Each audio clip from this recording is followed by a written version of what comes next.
Good afternoon, and thank you, friends and colleagues and friends of the Bildner Center. I would like to thank the director of the center, Mauricio Font, the special assistant Elba Barcelato, and Rosalina Lopez, the person who makes these meetings possible. I am very proud and very pleased to introduce Yavet Boyadjiev, a doctor of musical arts from our own CUNY Graduate Center. She's a Cuban-born violinist and independent scholar who has served on the faculty of Brooklyn College Preparatory Center for the Arts, the Juilliard School's Music Advancement Program, the Midori Foundation, and Maidol University College of Music in Bangkok. She has been the recipient of several grants and fellowships, most recently the Benjamin Franklin Research Grant from the American Philosophical Society. Her articles have appeared in the SRAD, Revista Musical Chilena, the Journal of the American Viola Society, and she has presented at several international conferences in Europe and Asia. She is currently working on a book that we are all awaiting with bated breath, a book-length biography of the Cuban French violinist and composer José White. Please let us welcome Yavet Boyadjiev. Applauses. Thank you very much. Well, before I start, I would like to thank Ana Maria Hernandez and Dr. Mauricio Font, and also Rosalina Lopez for inviting me to give this presentation, and to all persons present here for your interest in the life and career of José White. I also want to give special thanks to Professor John Graziano from the Graduate Center, who pointed out to me many years ago that José White was part of a number of Cuban musicians that played in New York, and their activities may be worth investigating. That observation in passing bears fruit today. I also owe a debt of gratitude to Professor Alan Atlas, who was my thesis advisor here at the Graduate Center and continues to advise and guide my work to this day, to Professor Malena Kuz, for very similar reasons, and to Gabriel Smith, director of the New York Philharmonic Archives, for his collaboration with this research. My presentation discusses the extraordinary and eventful year that José White spent in New York from August 1875 to July 1876. White gave at least 37 performances in a limited tour of the United States, the majority of them here in Manhattan and in Brooklyn, which was then a separate and independent city with its own thriving musical culture. Several of these concerts and events are of a special importance, considering White's special background as a mixed-race Cuban, because of the unique collaborations they produced and the political climate in which they took place, namely the struggle for Cuban independence and the 10 Years' War. White's successes in New York gave impetus to further concert tours in Latin America, ultimately leading to a musically significant 10-year residency in Brazil. His time in North America no doubt broadened his perspectives. Therefore, this year plays a pivotal role in his professional and personal life. The New York concerts also throw light on another aspect of White's life, his willingness to contribute to the social causes of his time. We have no way of determining how White felt about them through personal letters or recollections, but his concert activities suggest a strong affinity with both the movement for Cuban independence and the abolitionist movement in the United States. This aspect contributes to a fuller picture of his personality in the context of a comprehensive biography. My presentation will focus on what I believe are the most significant and long-lasting musical events of that year. These are the White Cervantes concerts in late October of 1875, the historic debut and subsequent concerts with the Philharmonic Society of New York, at which he became the first soloist of African heritage to perform with a major American orchestra, and the collaborations with the German-American conductor Theodore Thomas and the Venezuelan pianist Teresa Carreño. I will conclude with mentioning some of the other collaborations and artistic ties that White developed with the Cuban diaspora in New York. Before that, a brief introduction to White's life and activities before his arrival in New York is in the summer of 1875 is in order. José White was the first Cuban violinist to achieve international stature in the field of classical music. He has a foundational role in the history of classical music in Cuba, together with Saumel, Cervantes, Espadero, and others. Born as José Silvestre de los Dolores White Laffita in the city of Matanzas, he was the son of a free young woman of African origin and a merchant of French descent, born in Saint-Domingue. Although his mixed-race background restricted his social status in Cuba, White's talents were recognized and developed early. Like other musicians on the island, his experiences embraced rigorous classical training with activity as a popular musician, an aspect that would be exploited in his mature compositions. In 1854, he played a formal professional debut in Matanzas with the American pianist Louis Moreau Gottschalk, serving as an accompanist. Gottschalk encouraged the young violinist to pursue studies at the Paris Conservatory, where the following year White found a lifelong teacher, mentor, and friend in Jean-Delphine Allard, a leading exponent of the French violin school. His student years were capped by winning first prize in the Conservatoire's annual competition. In the 1860s, White managed this initial success into a solid professional career in the competitive Parisian music scene. He co-founded societies dedicated to the music of the Austro-Germanic tradition, wrote and premiered a concerto, appeared regularly in chamber music concerts, and pursued a role as a pedagogue.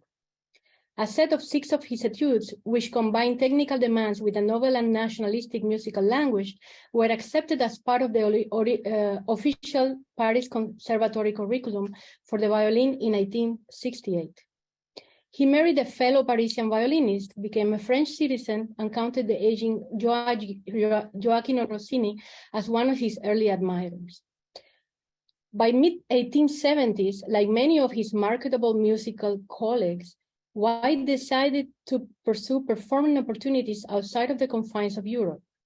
The initial series of steps that ultimately brought him to New York began in Cuba, where in 1874, he gave concerts in Matanzas, Havana, and Santiago, featuring his friend, pianist Ignacio Cervantes. Both White and Cervantes were forced to leave Cuba after it was determined that they sympathized with the rebel cause during the 10 Years' War. American readers read about the White Cervantes exploits in Missouri's St. Joseph's Gazette, which reported on the expulsion in its May 22nd issue in 1875. White's role in the affair was characterized as that of an innocent bystander. The article reports that White denies strenuously that he has ever meddled with or even spoken about the politics of his country, and has strictly limited himself to giving concerts, and that his mishap was due to his connection with Cervantes. Despite the denials of wrongdoing, White's refuge from his native Cuba was Mexico, where besides giving concerts, he benefited from the support of Cuban political exile, most notably the poet, journalist, and human rights leader, José Martí. Martí wrote glowingly of White's playing on May 21st.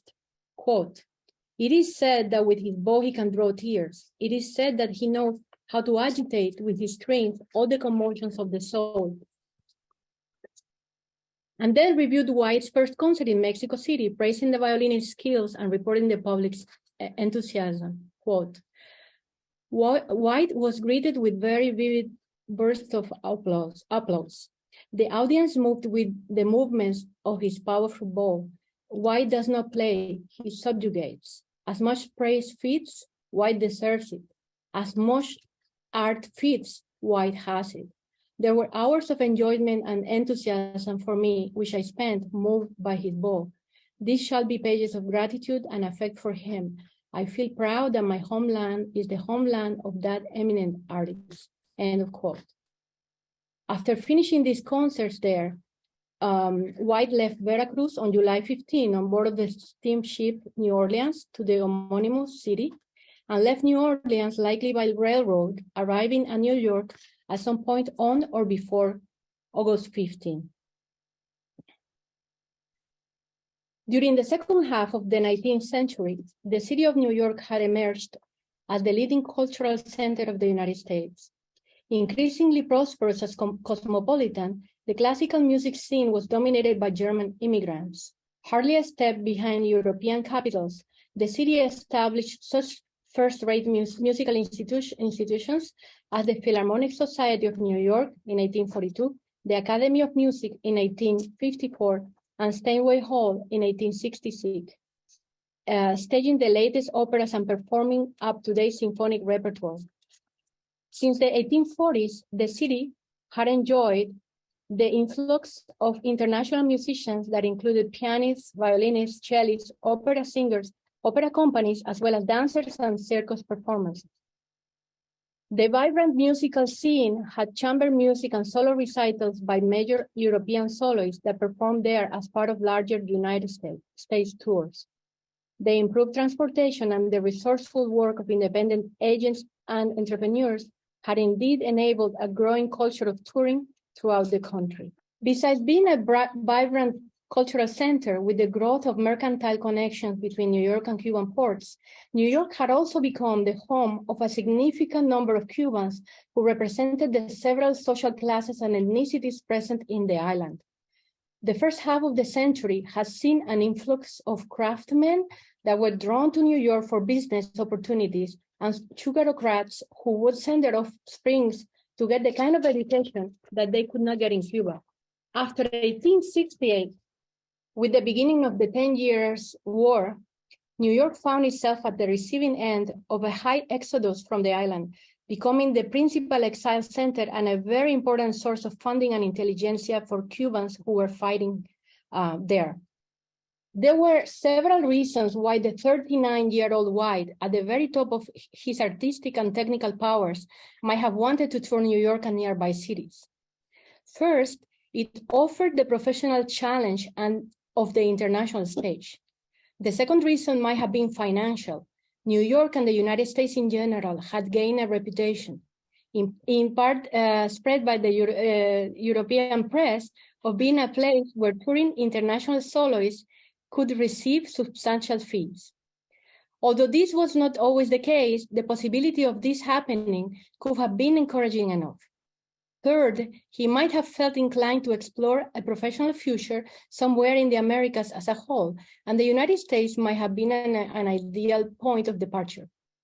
In addition to this, the Cuban presence in the city and his personal connections there might have facilitated the process, especially regarding logistics in a city where still during the 70s and 80s, housing was segregated. For someone of white skin color, the idea of touring the United States was not without certain drawbacks. At only a decade from the Civil War and the official abolition of slavery, which was in 1865, the country was navigating its Reconstruction period, and if it was true that the cities of the East Coast, with their pockets of liberalism, were more likely to accept the unusual sight of a mixed-race soloist on stage, in southern states, the situation would have been very different. In spite of the reported openness of the northern states, there was no real sense of equality. For example, just a few years before White's arrival, the Fisk Jubilee Singers, a choir of free Afro-American students led by George Leonard White, who were touring to fundraise money for Fisk University, had to do the railroad travel from Ohio to New York in the caboose, in spite of having paid for first-class railroad tickets. Moreover, they were periodically denied accommodations and had to dine in places only when white patrons were absent, among many other aggravations associated with their race. In fact, the culture of segregation existed more or less in all of the states of the Union, affecting every aspect of life, which even carried on to the extremes of lynching in the South and Midwestern states. Perhaps this was the reason why White kept it safe by limiting this tour to the East Coast cities of New York, Brooklyn, Staten Island, Boston, and Philadelphia. For comparison, other European soloists frequently toured through states of the South and the Midwest. These included Wieniawski, Rubinstein, Sibori, Gottschalk, and many others. In the United States, however, White was not looked upon as an African-American man. He had the advantage of being an award-winning Cuban artist educated in Paris. In other words, a highly educated foreigner, which summed to his rare talent, added an exotic element to his personal profile. While it is not hard to imagine that he must have endured racism in his daily life there, foreigners of color did not have to endure the full spectrum of racism thrown upon the free men and women of color born in the United States. Regardless of race, there was also enough evidence to suggest that soloists of European upbringing were welcomed with open arms, which would be White's case, while it was much harder for the American-born to achieve the same kind of recognition at home that they could have possibly achieved in Europe. Perhaps nobody illustrated this better than the New Orleans-born pianist Gottschalk, who, after failing to live up to the name he had acquired after hundreds of concerts in Europe, wrote, quote, "My reputation, wholly Parisian, had not, so to speak, crossed the Atlantic," end of quote. As opposed to his arrival in Mexico, where his name was Vox Populi, White arrived to the United States virtually unknown, and there is no evidence that he had representation outside of his personal circle of friends. His main contact in New York was Ignacio Cervantes, who had arrived on May 27, while White was concertizing in Mexico. Among the New York Cuban families that had exiled themselves since the beginning of the war in 1868, there were intellectuals, craftsmen, sugarcrafts, scientists, priests, writers, and also musicians who often performed concerts to earn a living and donated money to contribute to the Cuban cause. Among the musicians were Pablo Desvernine, a pianist from Havana with a well-earned reputation in Europe, Emilio Agramonte, a voice and piano teacher educated in Italy and Spain, Amalia Simoni, a soprano and widow of the Cuban general Ignacio Agramonte, and singer Sofia Adán de Pichardo, all of them from Camagüey. Joining them was the conductor Agustín Cortado. They formed White's support network during the tour, fulfilling the roles of concert organizers, music collaborators, and sometimes enthusiastic audience members. White's first 3 concerts in New York were titled the White Cervantes Concerts and took place on the 19th, 23rd, and 26th of October. The series appears to have been organized by Cervantes and his compatriots, and had Emilio Agramonte and Sofia Adán de Pichardo among the several collaborators. They took place in Steinway Hall, then at 14th Street in Manhattan, and were attended by a numerous audience of Cuban expats, as reported by the New York Times and New York Tribune. A quote, this is from the New York Times. Monsieur White and Cervantes, the former a Cuban violinist educated in Paris and held in high regard in that city, and the later a Cuban pianist, last evening gave the first of 2 concerts, the second occurring tomorrow at Steinway Hall. Both gentlemen, if we mistake not, are exiles from the ever-faithful Isle because of their political opinions, and hence, no doubt, the boisterous enthusiasm with which their appearance was greeted by an assemblage in which Cuba Libre was largely represented. Much of the applause, however, was fairly earned. And the New York Tribune said, White Cervantes concerts. On the occasion of the debut of Señores White and Cervantes, the Cuban artists last night, Steinway Hall was fairly filled with audience composed largely of their compatriots who gave them a warm reception and exhibited a desire to encore indiscriminately almost every piece on the program. So it's easy to imagine the enthusiasm. It is very possible that the New York Cubans saw in White an ambassador of sorts, someone who they felt was the embodiment of their abolitionist ideals and patriotic sentiments. in addition to possessing the ability to move them profoundly with the unspoken powers of music. Although the evidence is inexistent, it is possible that the series found raised some money for the Cuban cause. What is certain is that neither White nor Cervantes derived significant profit after expenses, because a month later, on November 23rd, the quote-unquote, quote, friends and patrons of the series organized yet another concert at Steinway Hall, announced as Grand Complimentary Concert tendered to Monsieur José White, violinist, and Ignacio Cervantes, pianist, by their friends and patrons with the assistance of distinguished artists. End of quote. This was certainly a way to repay the artists for their valuable contribution. Besides our two featured artists, the White Cervantes concerts engaged local musicians, including soprano Emma Torsby, cellist Charles Werner, and singers Adolf Soest and Charles Fritsch. During the series, White performed Bach's Chaconne for solo violin on several occasions, a number of his own compositions, including the Styrian and works by Beethoven and Mendelssohn. The positive press reviews of the series established White as a visiting soloist worth paying for. Special attention was drawn to his interpretation of the Chaconne, which he did as solo, as Bach intended, and not as it was fashionable at the time, which was with an added piano accompaniment. He was compared favorably to Wieniawski, when the most acclaimed European violinist, then the most acclaimed European violinist, who also made significant impact on American audiences while touring in the United States just two years earlier.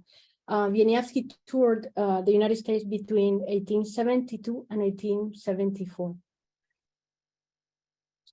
White's debut attracted the attention of the press and influential music patrons alike, and certainly the presence in these concerts of key persons such as William Steinway himself, an enthusiast patron of the arts, a choir singer, and former president of the Liederkranz Society, helped provide a pathway for future presentations of greater prestige in the city.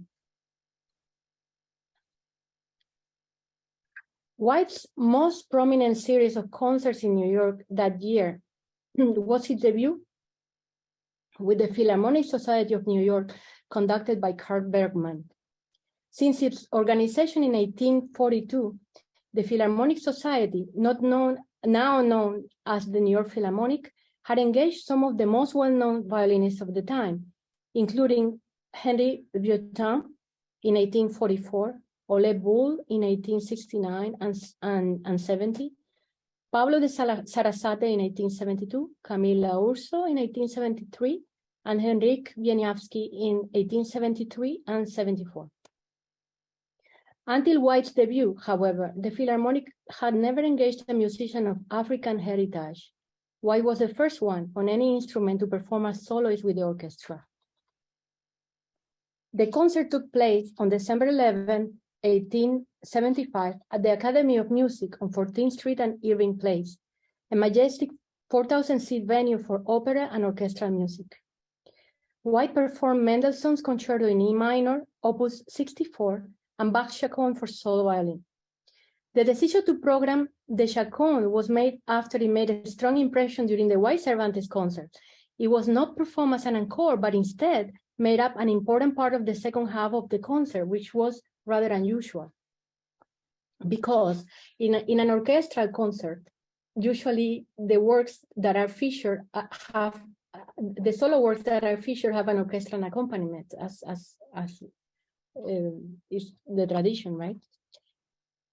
It is difficult to know whether New Yorkers were aware of the historical significance of this event or not, because it was not recorded in the press as such. Perhaps White's appearance and heritage were simply subsumed by his foreign or exotic origins. Perhaps his Parisian upbringing, his association with the French school of violin, and the rare quality of his playing overpowered any other interfering thought. After all, he was almost always referred to as Signor, or Monsieur in the press, or billed either as Cuban or Parisian, thus promoting his foreignness. The use of señor or señor was customarily used by the press for persons of Hispanic origins, such as violinist Pablo de Sarasate, and monsieur for those with French upbringing, whether they have been born in France or not, including Cervantes and White. In spite of all this, White's achievements should not be underestimated because 50 more years had to pass for a United States-born soloist of African descent, in this case singer Marian Anderson, to be featured as soloist with the York Philharmonic in 1925, and 87 years had to pass for an African-American musician, violinist Sanford Allen, to become, in 1962, a full-time member of the orchestra. The debut with the Philharmonic Society generated several glowing reviews. The correspondence of Dwight's Journal of Music, the country's leading Boston-based music periodical, known for his elite taste and strong critical voice, also praised White's debut and especially his rendering of Bach's Chaconne. Every part of the beautiful... Excuse me, I have a question. What does debut mean? Excuse me, could you wait after the presentation? Oh, sorry. We will have a period of question and answer. Okay. Continue, please, Yavet. Yes. The debut means is the first time that something happens, the first time that a soloist performs in a city is the debut, is that soloist's debut in that city. That's what it means. Thank you, thank you. Well, welcome. The debut with the Philharmonic Society generated several glowing reviews. The correspondent of Dwight's Journal of Music, the country's leading Boston-based music periodical known for his elite taste and strong critical voice, also praised White's debut, and especially his rendering of Bach's Chaconne. Quote, every part of the beautiful concerto was interpreted at the best, and I have seldom heard so satisfactory a rendering, while the Chaconne,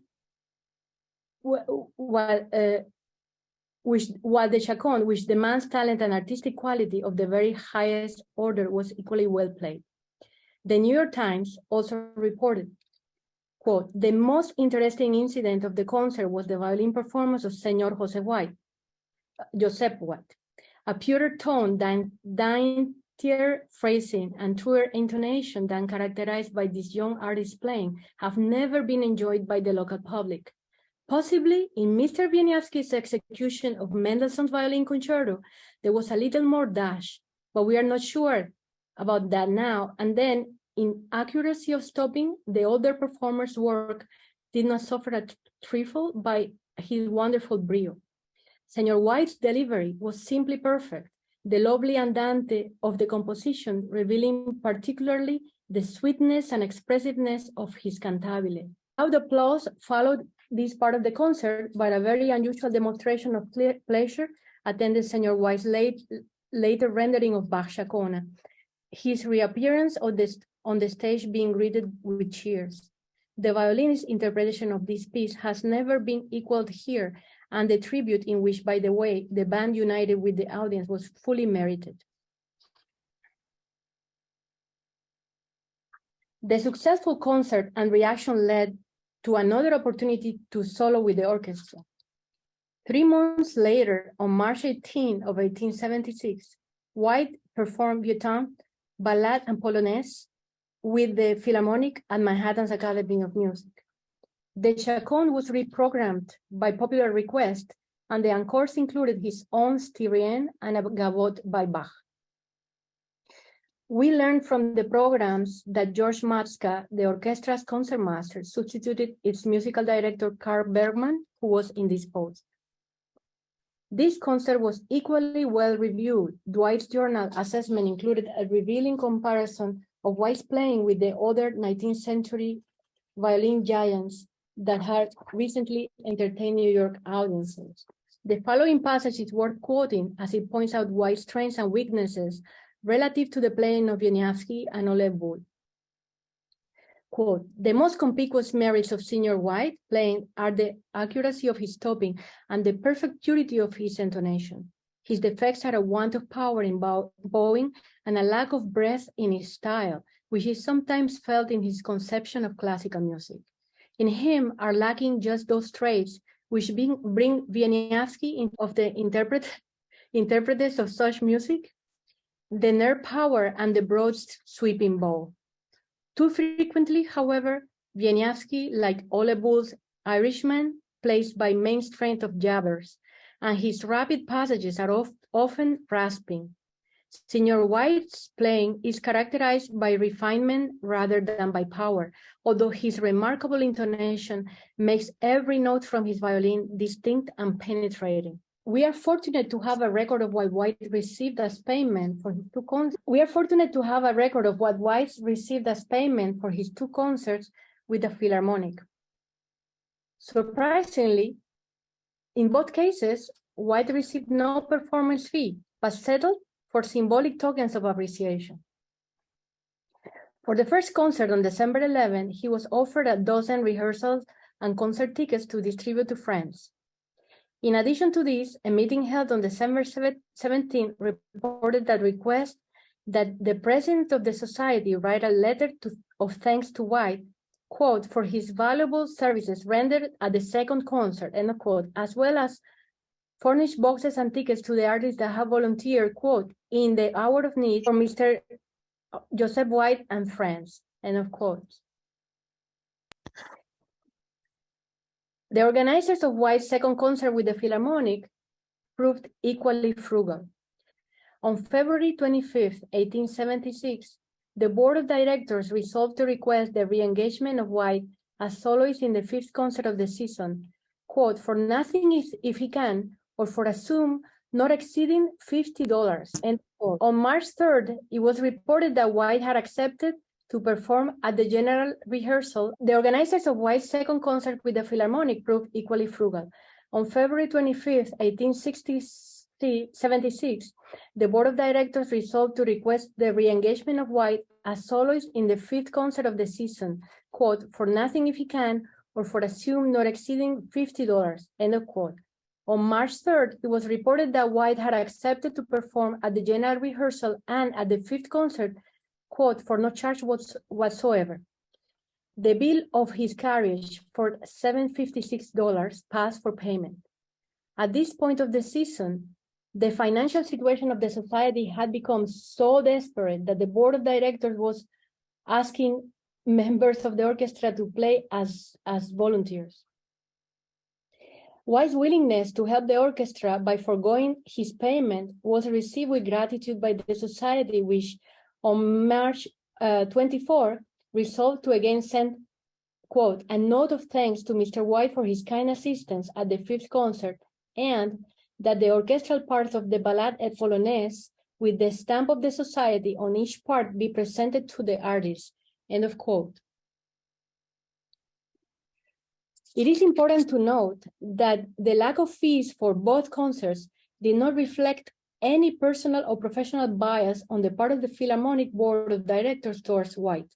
In fact, the 1870s were a financially difficult time for the organization, and many soloists and often members of the orchestra performed for reduced fees or for no remuneration. Several factors had contributed to the steep deterioration of the financial pillars of the the Philharmonic Society of New York during the 1875-1876 season, including the long financial recession that started with the financial panic of 1873, and also the rise of the Thomas Orchestra, the leading competition.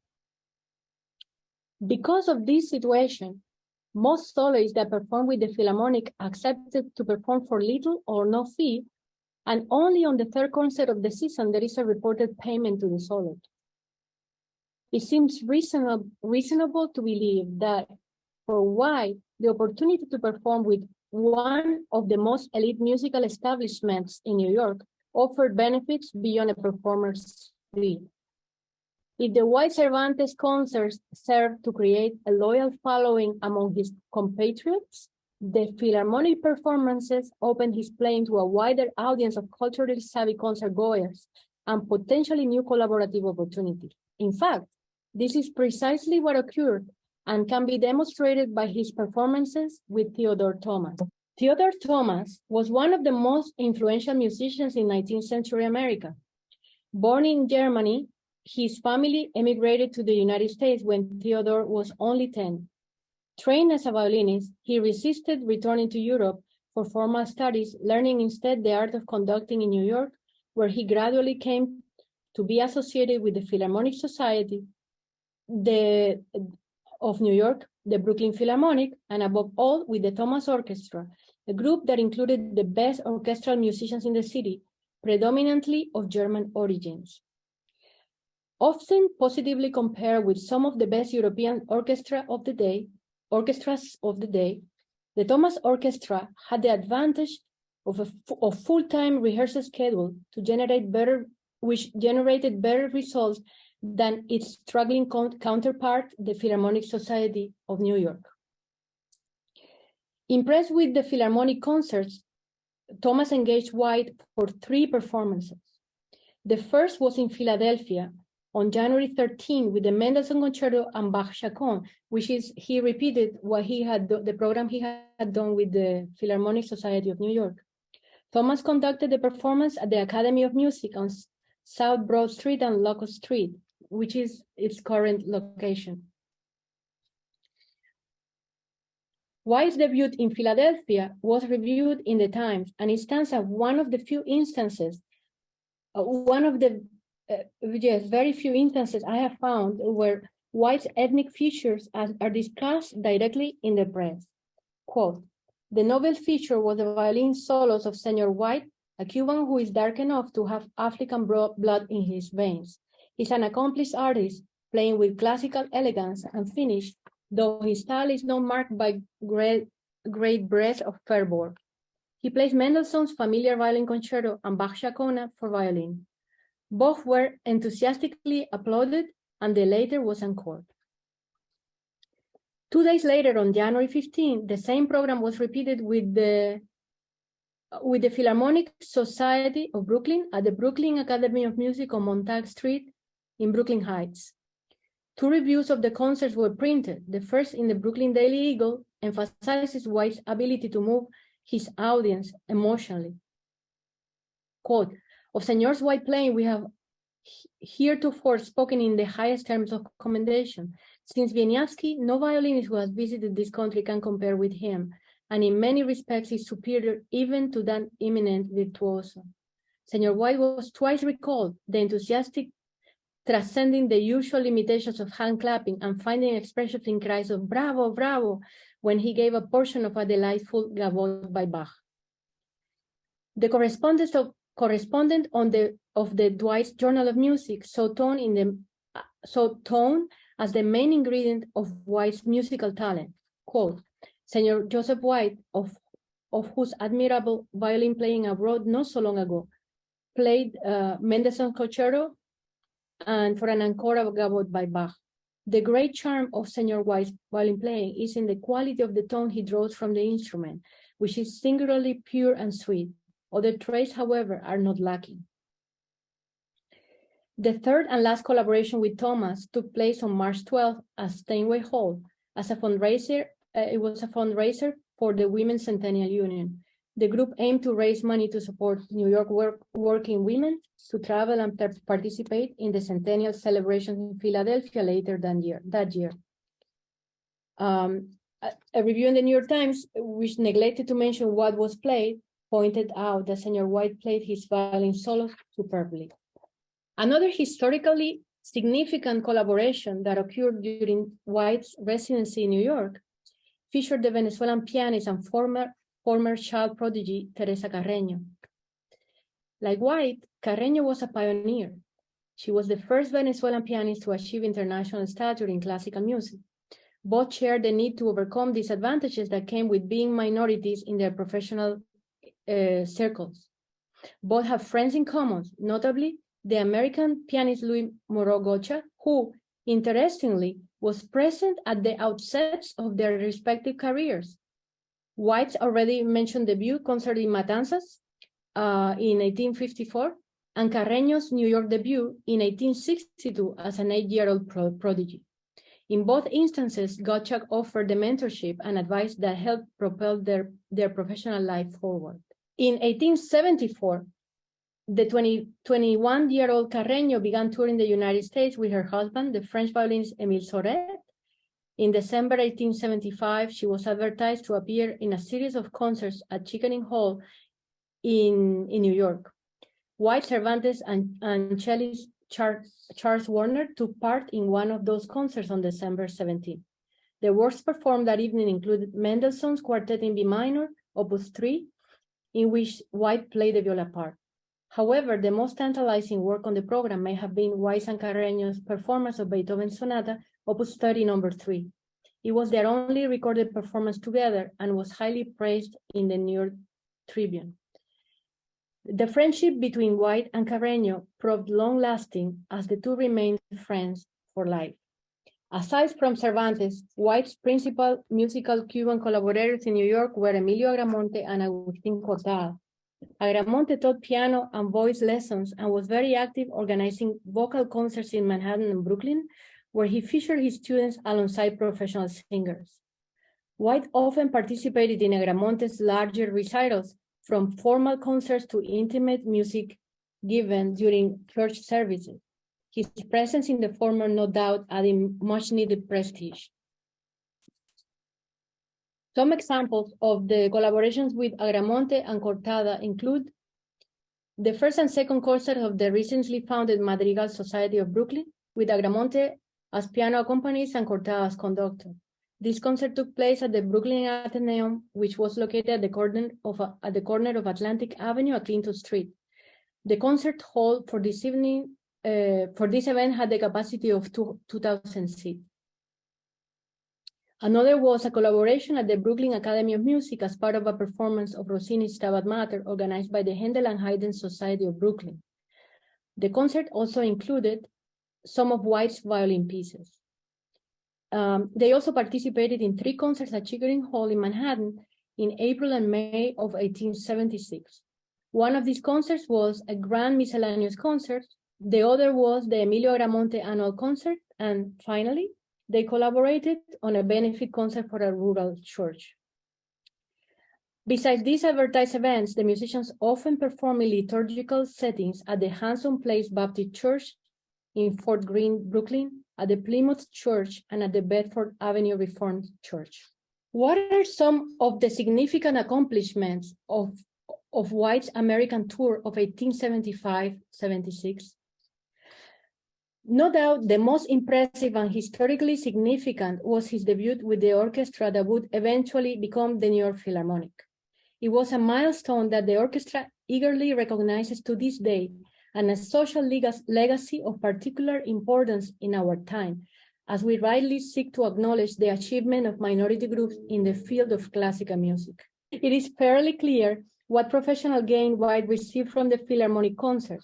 His personal feelings about its larger social significance are undocumented, though we can be sure that given his role in churches where abolitionist activity was central, the Philharmonic first concert was not lost on him, nor his supporters and friends. Some consideration must be given to his performance of Bach's Chaconne.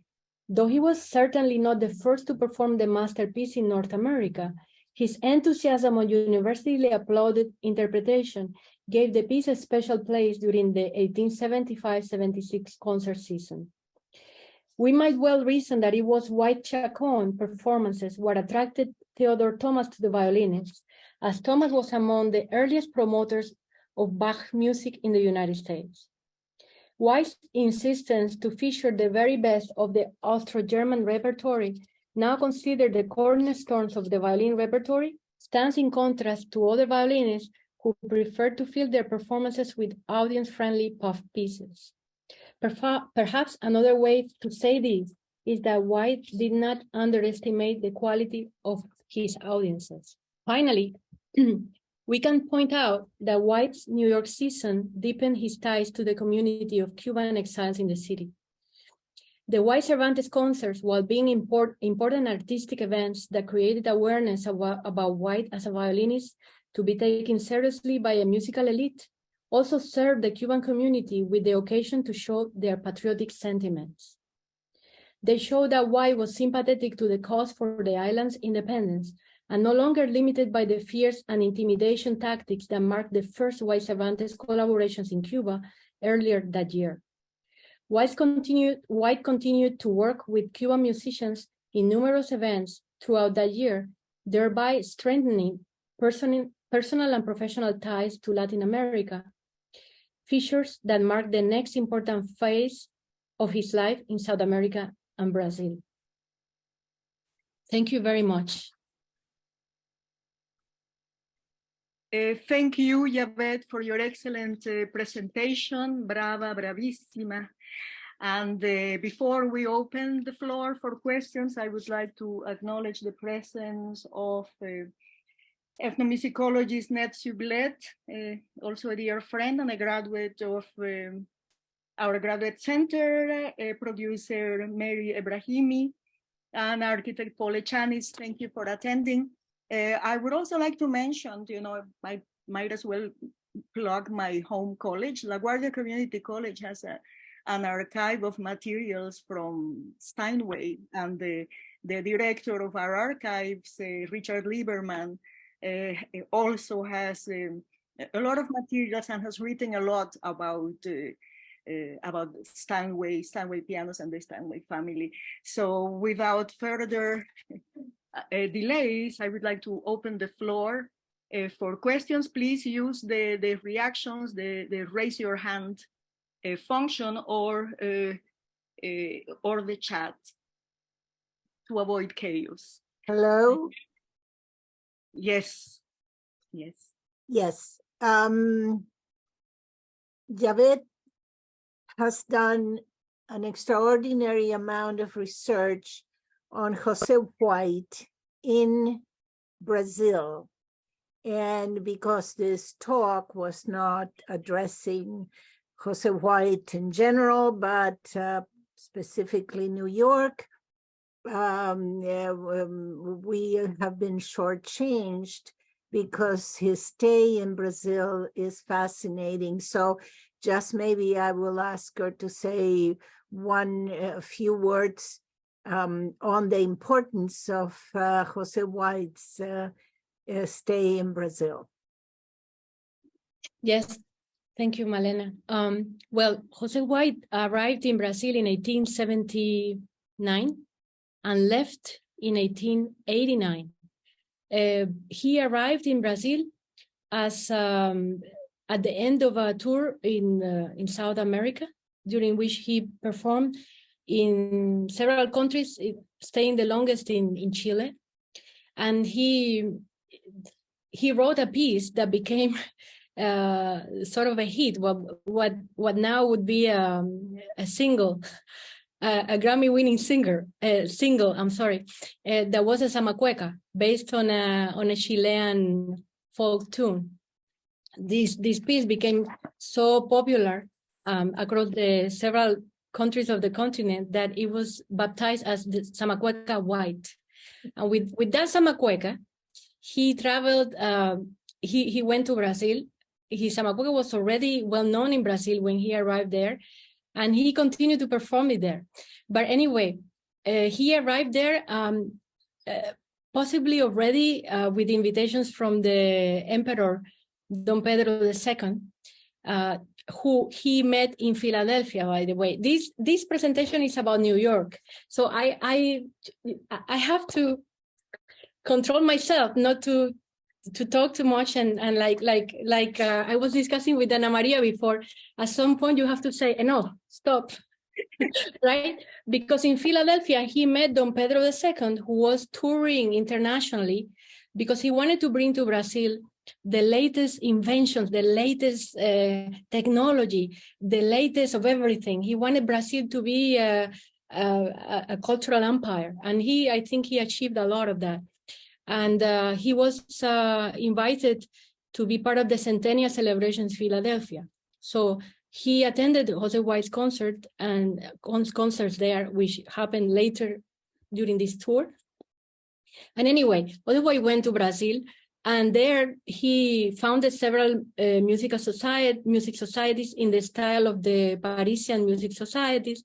He collaborated with many local musicians. He became the teacher of the daughter of the emperor, and later his grandchildren as well. So he became a very, very close friend of the emperor. And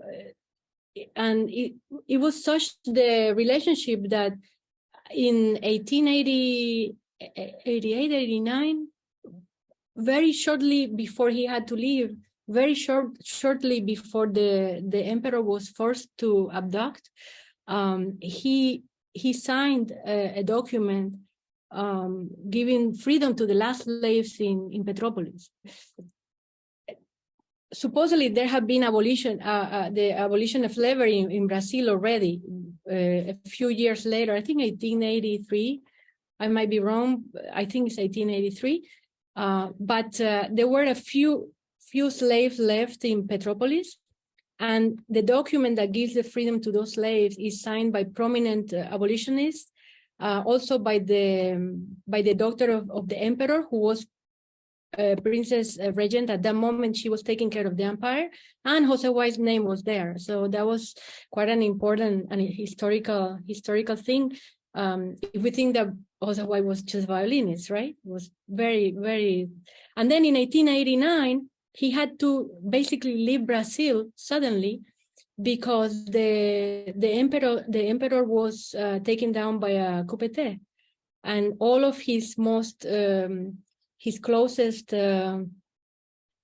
connections had to leave, and he had to leave in 1889. He left a few days after the emperor, and that's why he spent his last years in Paris until he died. Yeah, so it's quite an interesting story, White in Brazil. Yavet, but you found the score of that Samacueca in Brazil during your research. Yes, that was something that I found in Brazil in a library. It was not cataloged. In fact, I spoke to the librarian most recently. I spoke to her because I said, how should I cite this? And they didn't have it. They didn't have it in the list of manuscripts that how that thing came to me, I don't know. I sat down there, I opened the file, there it was. And I recognized the handwriting, right? So I told them, this is autograph, but they didn't know. So that was quite a thing, very unexpected. So congratulations, because now you have made that Samacueca available for study, and I know you are writing other articles that are centered on a study of what it means for José White. There was a practice that when these virtuosos would go to Latin American cities, they would always include some familiar tune in their concerts. And so the Samacueca fulfilled that function. But the Samacueca is has a complicated history in terms of folk music. And I think it's very important to study how composers of Western art music, essentially, how they turn a folk tune into something that could have been a familiar aria from an opera, right? Thank you very much, Malena. I believe Ernesto Menendez Conde had a question. Ernesto? Yeah, well, first, let me share. Thank you very much for this marvelous presentation. First, Joseph White's life is really remarkable. It's very impressive. I would like to share with you this stamp. I wonder if you have seen this before. Yes. Issued in 1958. I would like to ask you about Joseph White in Cuba. Did he come back to Cuba after 1898, or after 1902 or something? No. No, he never went back to Cuba. No, that I have found. I'd be surprised if he did, because no. In 1898, he was in Brazil. 1899. Wait, what am I talking about? 79, 89. Yes, in 89. No. I said it wrong. In 1889, he left Brazil, and in 1898, he was in Paris. Oh. Just writing music, publishing music. He didn't come back to Cuba. And a second question, if you don't mind, do we have recordings his performance? No, and that's quite unfortunate, because we do have recordings of other late 19th century, beginning of the 20th century soloists that we don't. He never did one. Well, these are the things that I can tell you, no, he never, but maybe tomorrow I'll find. You just never know, I can tell you that I haven't found any. That I can tell you. Can I add another question? Yeah. This picture, when it was taken, because he seems older than the picture you showed before. My impression when I see that stamp is almost that his skin is whitened. Can you show me again? I know this stamp. I don't think his skin was white in it, actually. I don't think this is necessarily from a picture. This is I mean, it's a recreation of his image, of any of his images. Yeah, his hair was never like that, for example. His skin was never so light. I think it's a romanticization, or I think I have no idea why it's that way, but it's.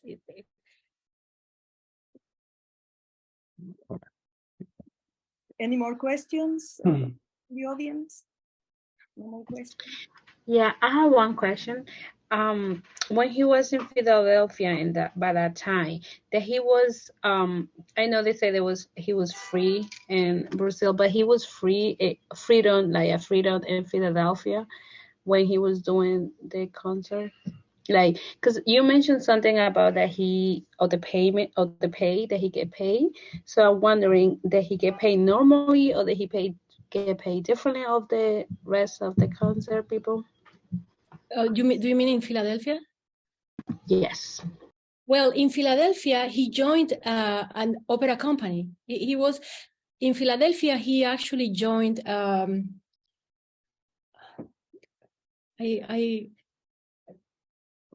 Okay, the name of the manager is escaping my mind right now. But in Philadelphia, he was not necessarily playing during the centennial. He was not playing solo concerts. He was playing as part of a very high-profile group of soloists that had singers and other musicians.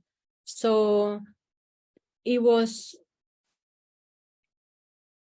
I'd be surprised if this was not a thing that any musician would do it for free. I mean, for free, he would play a concert as a soloist with the New York Philharmonic, but the only reason a soloist would join a company is because there was a profit. There's no doubt about it.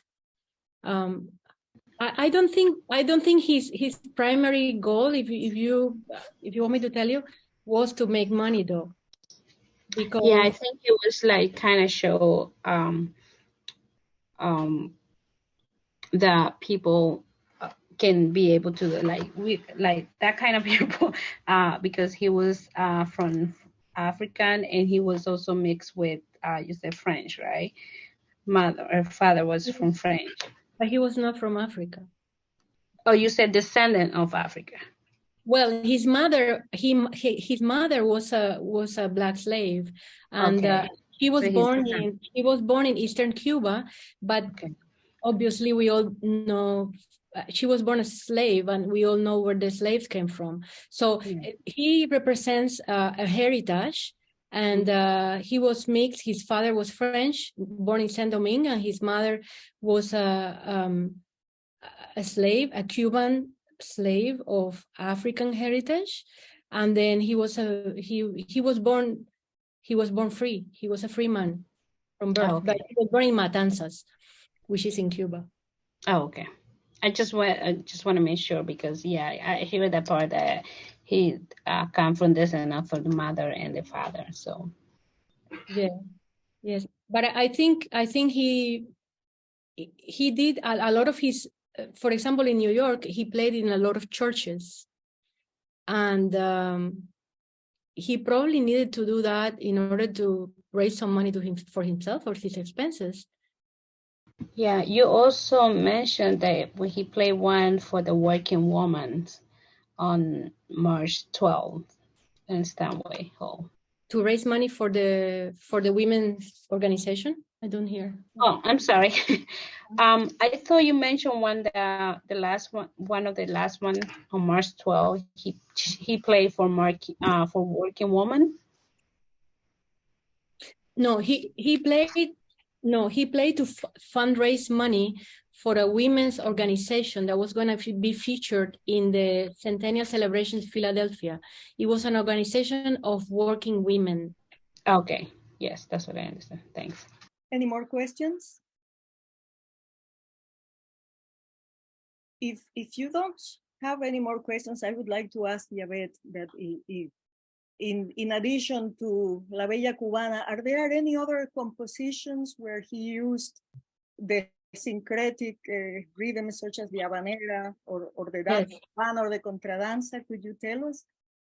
Because we all know La Bella Cubana, but not other that we know that he has a famous violin concerto. I mean, not so famous because it's hard to find, but did he compose other pieces of syncretic music? Could you let us know? Yes, one interesting thing about White is that if we look at the whole corpus of his compositions, we will see that there is a group of compositions that reflect a purely European, Franco-Belgian violinistic style of composition, or musical style.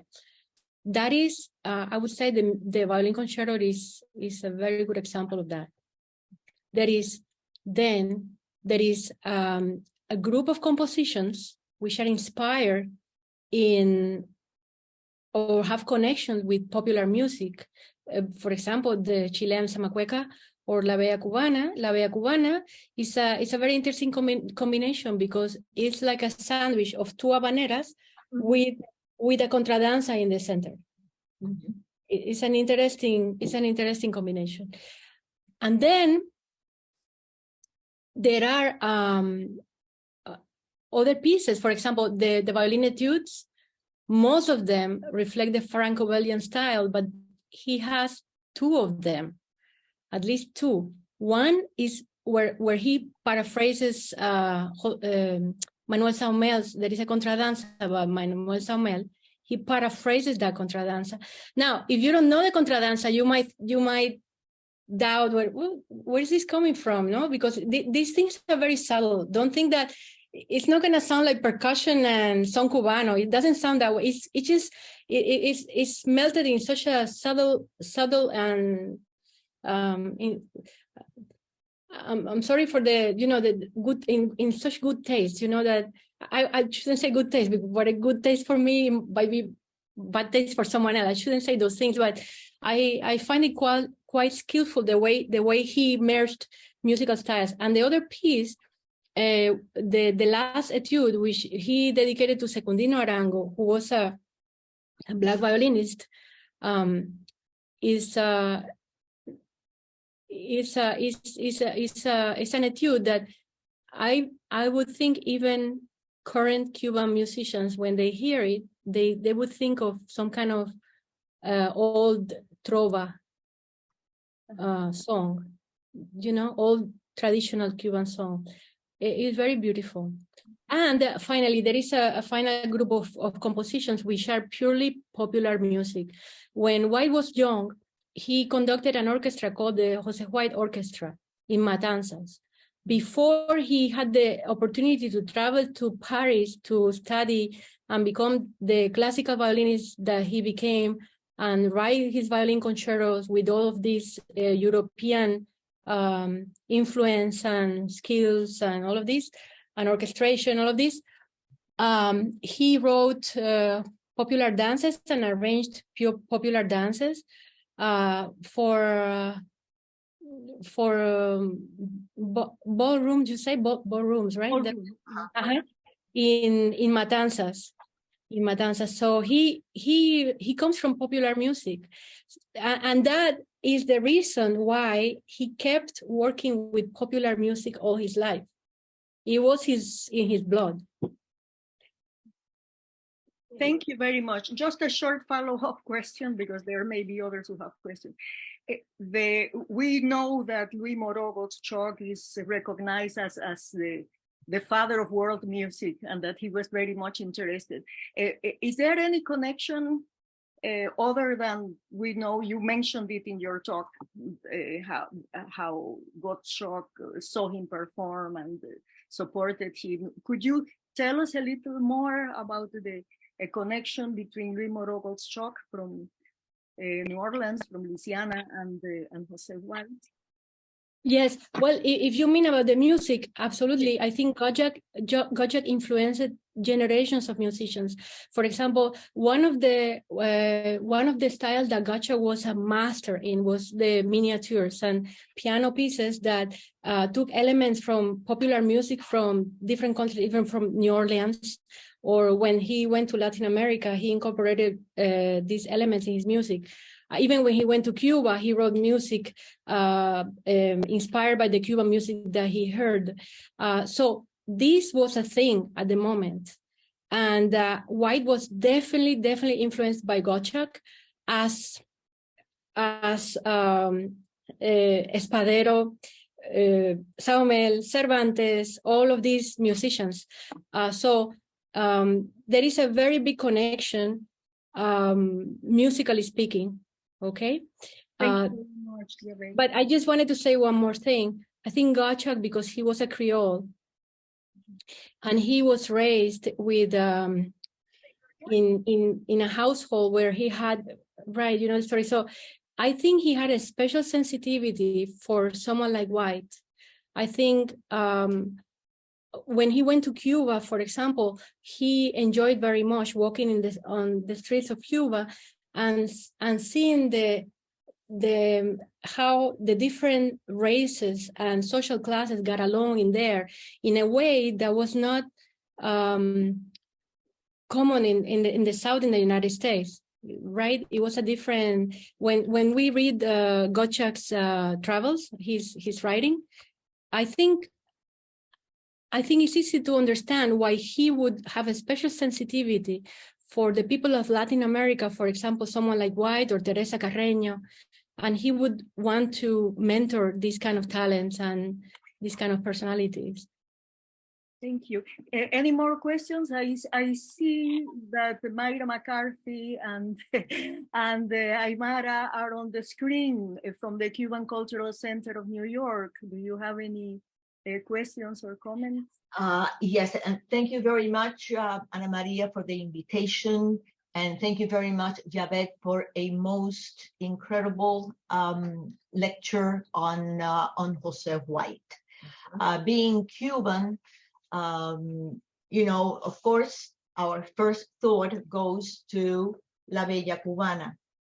And you mentioned before how the Cuban community in New York really was mesmerized and absolutely so proud.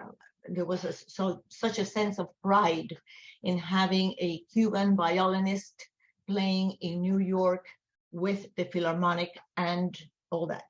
Would you like, I would like you to elaborate a little bit more about the significance of that Bella Cubana for the Cuban community here in New York. I know that Martí wrote about, you know, about Bella Cubana with such wonderful, you know, works, and also, but the significance for that people who were in exile. And do you think that maybe the people inside of Cuba had, you know, some sort of similar type of, identification with this piece? Thank you. Thank you for your question. I think this piece is very hard not to identify with. This is a very beautiful piece. Mm-hmm. So regardless of Cuba, in Cuba, outside of Cuba, in Antarctica, in Africa, it's just beautiful anywhere. And if you're Cuban, you have probably heard it when you're a child and resonates with you. Now, the thing is, when it was written, La Bella Cubana was published in 1904. So we're talking here during the tour in New York and during the 10 years war. This Bella Cubana had not been published. It was not even in White's writing at the moment. Okay. So this is a late piece, a piece that he wrote during his last years in Paris, when his life was coming to an end. It was more of a nostalgic piece. And I think that's why it's a little bit sad. And maybe I confused, Martí's, writing of Bella Cubana. Yes, no, Martí. Oh, I don't know. Did Martí write about Bella? No, because Martí was not alive when La Bella Cubana was. Martí wrote about White. Martí wrote about White. Okay, yes. Okay. So Martí wrote about White in 1874. That was the year when White went to Mexico for about 3 months. Martí came to New York in 1880. That he was the leader of the Comité Revolucionario Cubano, right? What happened is that White was gone by then. White was not here. Right? Okay. So, but before Martí arrived, there were a lot of Cubans, and there were Cubans that were actually, creating small societies and waiting for Martí. Martí was their maestro, even though he was not here. And when Martí arrived, he started educating those Cubans that were here. Among them, many were like White, free mixed race Cubans, free Black Cubans that were in New York, and they wanted to learn. They wanted to become intellectuals. They wanted to be able to write, to collaborate with the fight in Cuba. And Martí was educating them all, educating them. Why I said there that I feel that the Cubans might have seen White as an ambassador or sort of someone who embodied the ideals is because precisely what Martí wanted was what White represented, a free Black Cuban attaining the level of with this level of achievement of some White Cubans so he wanted some kind of equality, and he wanted no difference between Cubans just because this was the son of a slave, or the other was a former slave, or the other was, right? So I can imagine that for Martí, it was very emotional, very significant to see White, but also for the Cubans that were in New York, they were collaborating with the 10 Years War. It was like, well, an embodiment of the ideals. It's right there, looking at White. Right. So La Bella Cubana came after. It was in 1904. Thank you very much. We have a question from Raiza Amador, Professor Emerita from Adelphi, and a dear friend. Thank you, Raiza, for attending. I'm sorry I'm late. Maybe you mentioned this, Yavet, but it's in reference to the years that White spent in Brazil and the compositions that he made and played in the country. Just, I was very curious. I learned about this by serendipity, the time that I spent there, in addition to being here in New York, but the part of Brazil is something that it's very impressive because he made compositions. Yes, he composed Un Rêve, a Dream of Brazil, which is a piece like the ones we were talking about, incorporates popular tunes into make it into a violin and piano piece. He has several religious pieces. He composed several religious pieces. He continued to play his Chilean Samacueca. Now, there was not a huge body of work composed in Brazil.